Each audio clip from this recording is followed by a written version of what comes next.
आज हम लोग एक ऐसे विषय वस्तु के बारे में चर्चा करेंगे जो शिक्षक के लिए एक महत्वपूर्ण चुनौती होती है, साथ ही साथ अभिभावक के लिए भी बड़ी महत्वपूर्ण चुनौती होती है। अभिभावक को भी यह समझ में नहीं आता कि मेरे बालक में या बालिका में वह कौन सी एक ऐसी कमी है जिसके वजह से मेरा बच्चा डल है या पढ़ना नहीं चाहता है या उसे पढ़ने में असुविधा हो रही है, या कुछ ऐसे प्रत्यक्ष बातें दिखने को मिलती है जिसमें अभिभावक अपने आप को असमर्थ पाता है कि अब इसके लिए क्या किया जाए कि इसे समाज में समायोजित करने के योग्य बनाया जा सके। क्योंकि कुछ ऐसी परिस्थितियां होती हैं जिसकी चर्चा हम करेंगे कि बच्चा अपने आप को समाज में समायोजित नहीं कर पाता है। वह बातें कौन कौन सी होती हैं, चलिए उसके संबंध में चर्चा करेंगे। साथ ही साथ अभिभावक के लिए भी और शिक्षक के लिए भी उस विषय का ज्ञान होना बड़ा महत्वपूर्ण हो जाता है। एक बात आती है, उससे पूरा एजुकेशन सिस्टम जुड़ा हुआ है और अभिभावक को भी उससे जुड़ना चाहिए।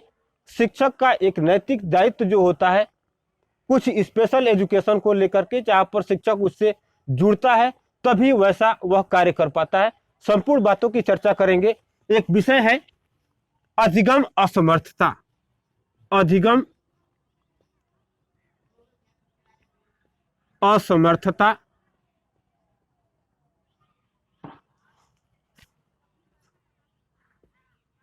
एवं शिक्षक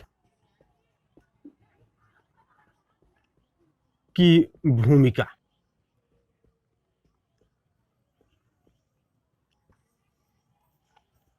बात निकल करके आती है कि एक शिशु या एक बच्चा अधिगम करने में असमर्थ है तो वह किन किन वजहों से असमर्थ है। क्योंकि अधिगम की बात जहां पर आती है तो कहा जाता है कि अधिगम सुधार की एक प्रक्रिया है। अधिगम सुधार की एक प्रक्रिया है। गेट्स ने भी माना है या वुडवर्थ ने माना है कि अधिगम विकास की एक प्रक्रिया है,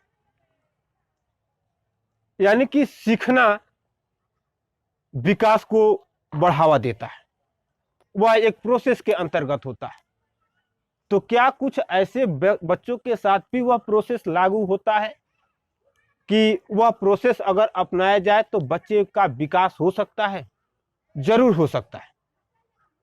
कुछ अगर ऐसी कमियां आ जाती हैं अधिगम करने में, अगर बच्चा असमर्थ है, अगर अधिगम असमर्थता बच्चे पर लागू होती है तो यह तय है कि अगर कुछ प्रोसेस को अपनाया जाए, कुछ प्रक्रिया को अपनाया जाए तो उस बच्चे का विकास हो सकता है।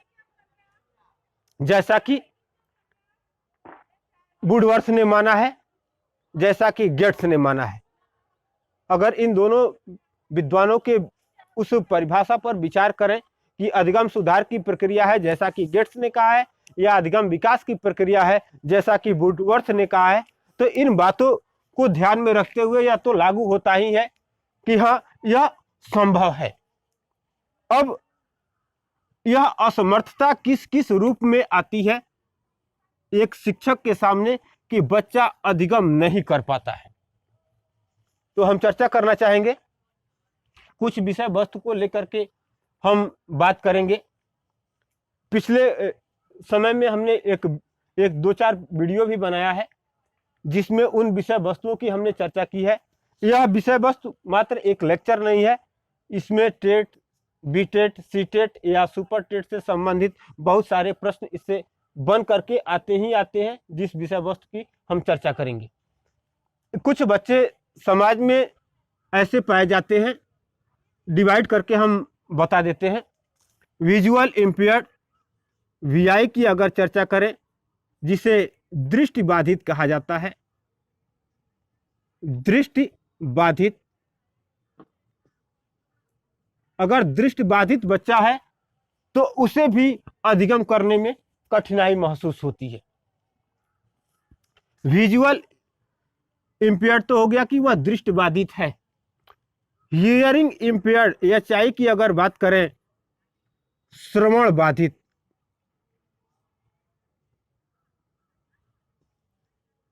अगर बच्चा सुन नहीं पा रहा है तो वह अपने समाज में कैसे समायोजित कर पाएगा या अपने जीवन का वह लक्ष्य कैसे प्राप्त कर पाएगा। तमाम ऐसी समस्याएं इस बच्चे के सामने होती है, जो एक शिक्षक के लिए वह चुनौती होती है, अभिभावक के लिए चुनौती होती है कि उस बच्चे को ऐसा कुछ ज्ञान दे सके जिससे वह अपने जीवन को संचालित करने में, जीवन के विकास करने में, समाज में अपना योगदान देने में वह सफल हो सके। इस काबिल बनाने की आवश्यकता होती है। अब समस्या है कि एक बच्चा ऐसा है कि जो देख ही नहीं सकता, अब समस्या है कि एक बच्चा ऐसा है जो सुन ही नहीं सकता। तो अब यहाँ पर तो समस्या है ही, अभिभावक के लिए भी वह समस्या है और शिक्षक के लिए भी वह समस्या है। कुछ ऐसे भी बच्चे पाए जाते हैं जो मेंटल रिटार्डेशन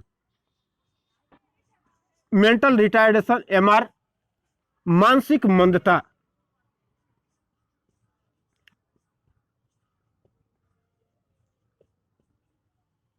अब जिसका मस्तिष्क पूरी तरह से या तो विकसित नहीं हो पाया है या किसी घटना के शिकार होने के कारण उसके मस्तिष्क की वह क्षमताएं जो पुनः स्मरण करने में या कुछ काम को सही अंजाम तक पहुंचाने में बाधा उत्पन्न करती है, क्योंकि वह विचार विमर्श ही नहीं कर पाता, कुछ उसे ख्याल ही नहीं रहता कि वह उस काम को कैसे करेगा। तमाम ऐसी समस्याएं उस व्यक्ति के पास आती है जो मेंटल रिटार्डेशन कैटेगरी का बच्चा होता है। मानसिक मंदता का शिकार अगर बच्चा होता है तो उसके पास भी वह समस्याएं आती है, वह भी अधिगम करने में अक्षम हो जाता है। तो अधिगम असमर्थता तो उस बच्चे के पास भी है। अब अभिभावक जिसकी वह संतान है, जिसका वह बच्चा है, वह भी चाहता है, हर अभिभावक यह चाहता है कि मेरा बच्चा अच्छा हो, लेकिन वह बच्चा अच्छा कैसे हो सकता है जो मेंटल रिटार्डेशन है, जो मानसिक मंदता का शिकार ऑलरेडी हो चुका है। तो उसे भी समाज में अपने आप को एडजस्ट करने में बहुत सारी असुविधाएं होती हैं। एक और बच्चे की बात करते हैं जो फिजिकल हैंडीकैप्ड होता है, शारीरिक दिव्यांगता।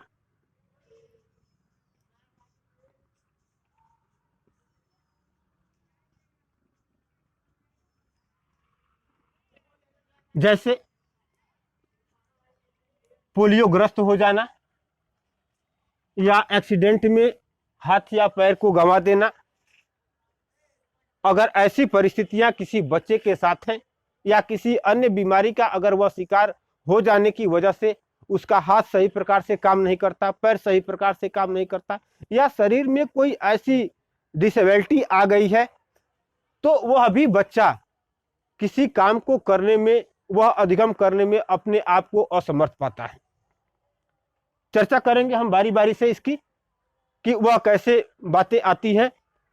अब इसके साथ साथ कुछ और पार्ट निकल करके आता है जिसके बारे में हमने आपसे कहा था कि व्यक्ति उस काम को करता है जैसे शिक्षक पढ़ाता है, अभिभावक पढ़ाता है, लेकिन बच्चा ठीक प्रकार से सीख नहीं पाता। तो उसमें वजह क्या होता है उसको वह व्यक्ति समझ नहीं पाता। जैसे बीमारी है डिसलेक्सिया। अगर डिसलेक्सिया की हम बात करें तो इससे अगर ग्रसित बच्चा है तो वह भी सही प्रकार से अधिगम नहीं कर पाता है। उसे हम पठन विकार के नाम से जानते हैं, पठन विकार के नाम से जानते हैं। तो एक शिक्षक के लिए यह भी चुनौती होती है कि डिसलेक्सिया का शिकार कौन बच्चा है, अभिभावक के लिए भी वह चुनौती होती है। या डिसग्राफिया की बात हम करें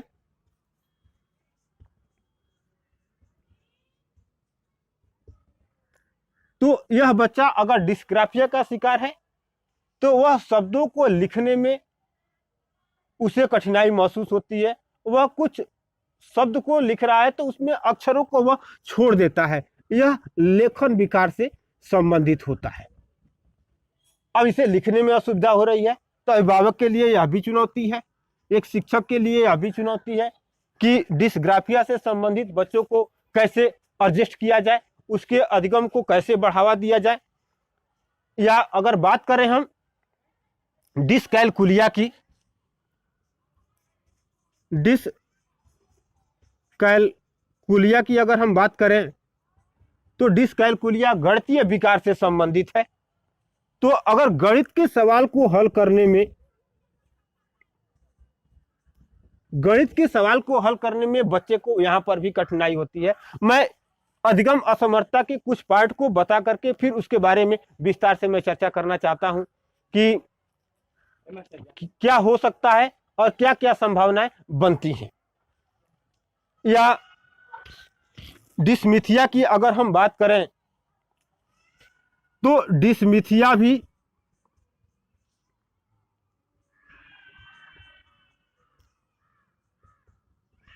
शारीरिक विकार है।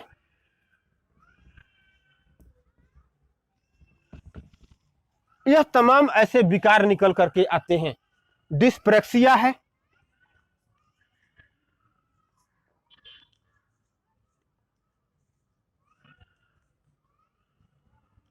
डिस्प्रेक्सिया मानसिक विकार है। अब इस मानसिक विकार, यह तमाम तरह के बच्चे हमारे पास पाए जाते हैं। अब एक शिक्षक के लिए बड़ा कठिन समस्या है। क्या क्या समस्या है कि दृष्टिबाधित अगर बच्चा उसे मिल गया है, या अभिभावक के लिए वह समस्या है कि अगर दृष्टिबाधित मिल गया है तो उसको हम कैसे इतना सक्षम बना दें कि वह समाज में अपने आप को समायोजित कर सके। या विजुअल दृष्टिबाधित के साथ साथ अगर कोई एक ऐसा बच्चा जो हियरिंग इम्पेयर्ड है, श्रवण बाधित है, तो उसको समाज में कैसे समायोजित करने के योग्य बनाया जा सके। शिक्षक और अभिभावक दोनों के लिए चुनौती है।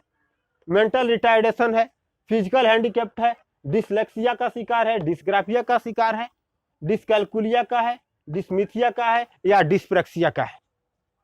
यह तमाम ऐसे प्रश्न अभिभावक और शिक्षक के लिए बड़ा कठिन है। उसे विचार करना चाहिए और विचार करने के साथ साथ बच्चे को अधिगम कराने में अपना सहयोग देना चाहिए। इसमें मूल मैंने शब्द लिया है कि शिक्षक की क्या भूमिका हो सकती है। एक शिक्षक उसको कैसे सरवाइव करता है और कैसे अधिगम करने में सहयोग करता है। एक विषय वस्तु की मैं चर्चा यहाँ पर करना चाहूँगा। आगे की वीडियो में मैं अन्य बातों पर मैं चर्चा करूँगा। विजुअल इम्पेयर्ड, दृष्टिबाधित की मैं चर्चा करूं तो बात निकल करके आती है, आप लोगों ने नाम सुना होगा लुइस ब्रेल का। लुइस ब्रेल का आप लोगों ने नाम सुना होगा। ब्रेल लिपि के आविष्कारक हैं लुइस ब्रेल। मूल रूप से यह फ्रांस के रहने वाले थे और फ्रांस में का यह एक छोटा सा बच्चा, जब इसकी उम्र 4-5 साल की रही होगी, एक कील के उड़ करके लग जाने की वजह से आंख में, इस बच्चे की आंख की रोशनी चली गई। किसकी? लुइस की। लुइस की आंख की रोशनी चली गई। कुछ समय के पश्चात दूसरे आंख की रोशनी धीरे धीरे जाने लगी। इस बच्चे के जीवन में वह घटना आंधी की तरह आई, लेकिन कहा जाए तो वह तूफान की तरह चली गई। एक विपरीत परिस्थिति, विजुअल इम्पेयर्ड का वह बच्चा शिकार हुआ, लेकिन फ्रांस के सेना में कैप्टन के पद पर काम कर रहे चार्ल्स बर्बिएर नाम था, नाम याद रखेंगे, चार्ल्स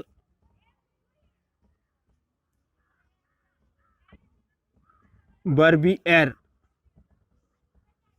चार्ल्स बर्बियर नाम का एक कैप्टन जो सेना में काम कर रहे थे, उन्होंने अपने सेना को रात के अंधेरे में कमांड करने के लिए 12 बिंदुओं के 66 अक्षर तैयार किए। 12 बिंदु और 66 अक्षर। 12 बिंदुओं के 66 अक्षरों की सहायता से अपने सेना को रात के अंधेरे में कमांड करने का काम चार्ल्स बर्बिएवर ने किया था। एक दिन अचानक चार्ल्स बर्बिएवर से लुईस की मुलाकात होती है और लुईस के बारे में वह जानना चाहता है कि यह बच्चा ऐसा कैसे हो गया। पढ़ते लिखते हो? नहीं पढ़ते लिखते हो। तो वजह क्या है? तो सर मैं देख नहीं सकता इसलिए मैं पढ़ नहीं सकता। अक्षरों की पहचान कराने के दृष्टिकोण से चार्ल्स बर्बिएवर हर रोज लुईस से मिलने लगे और इन 12 डॉट की सहायता से 66 अक्षरों की उन्होंने पहचान कराई थी।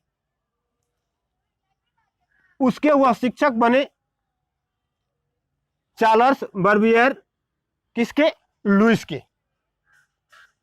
और उन्होंने 12 डॉट की सहायता से, उभरे हुए डॉट की सहायता से, उन बिंदुओं की सहायता से 66 अक्षरों का ज्ञान कराया। पढ़ने लिखने के दृष्टिकोण से पूर्ण विराम और क्वेश्चन मार्क, जोड़ घटाव जैसे कुछ अंकों का, शब्दों का उसमें अभाव था, क्योंकि वह एक संकेत के लिए, सेना को कमांड करने के लिए वह डॉट्स, वह अक्षर तैयार किए गए थे कि सेना को कैसे कमांड करना है, रात के अंधेरे में कैसे युद्ध के लिए तैयार करना है।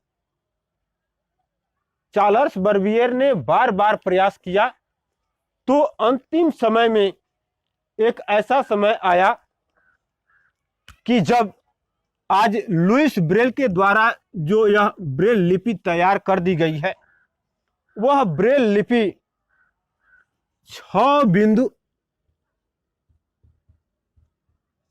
बिंदु और 64 64 अक्षर,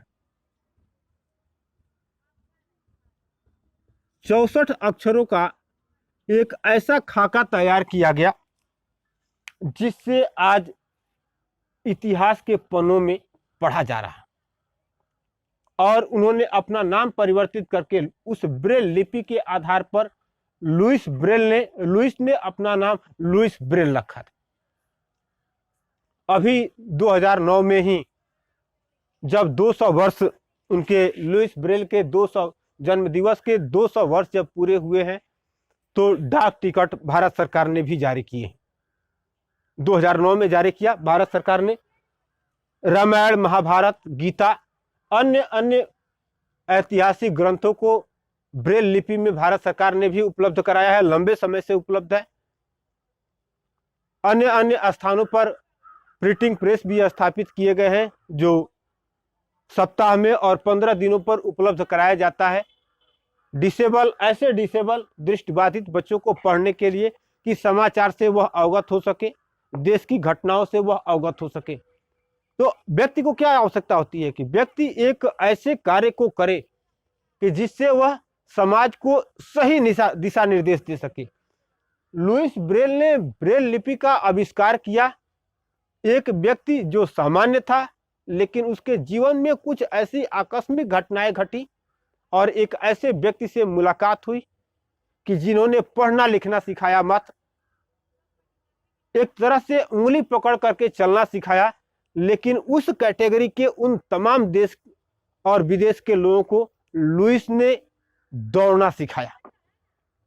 अगर लुईस ब्रेल के साथ अगर यह घटना नहीं घटी हुई होती तो शायद विजुअल इम्पेयर्ड जो भी बच्चे हैं वह ब्रेल लिपि की सहायता से अपने जीवन को बेहतर बनाने में सफल ही नहीं हो पाते।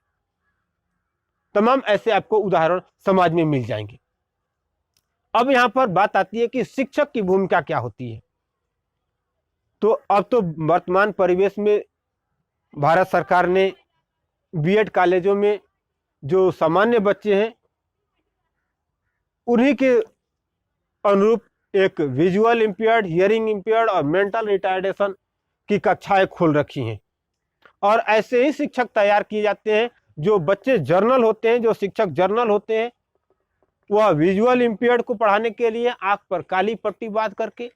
देखिए, जब तक बच्चा जैसा है वैसा हो करके हम नहीं सोचेंगे, हो करके ऐसा नहीं करेंगे, तब तक अधिगम नहीं कराया जा सकता। या मान करके चलिए कि बच्चा कुछ नहीं जानता है, तब हम उसे पढ़ा सकते हैं। तो अगर मैं स्वयं देख रहा हूं, बच्चा नहीं देख रहा है, उसकी दृष्टि ही नहीं है, तो मैं तो उसे इंडिकेट कर सकता हूं।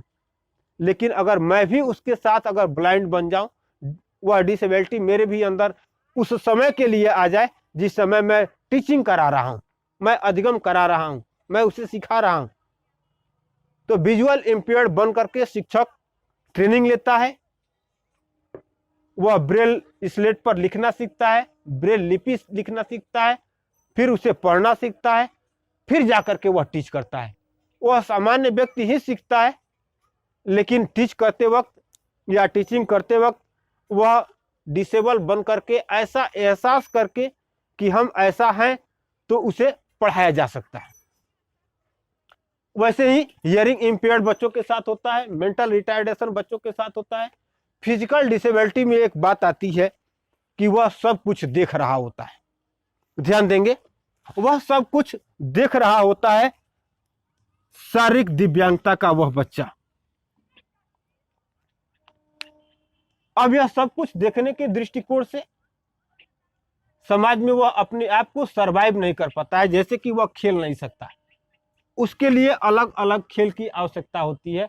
तो शिक्षण संस्थानों को उन बातों का ध्यान रखते हुए उसके लिए टेबल कुर्सी लगा करके कैरम बोर्ड, चेस या लूडो जैसे खेलों को परोसना चाहिए और उसी में उसकी अर्जित रुचि को बढ़ावा देना चाहिए।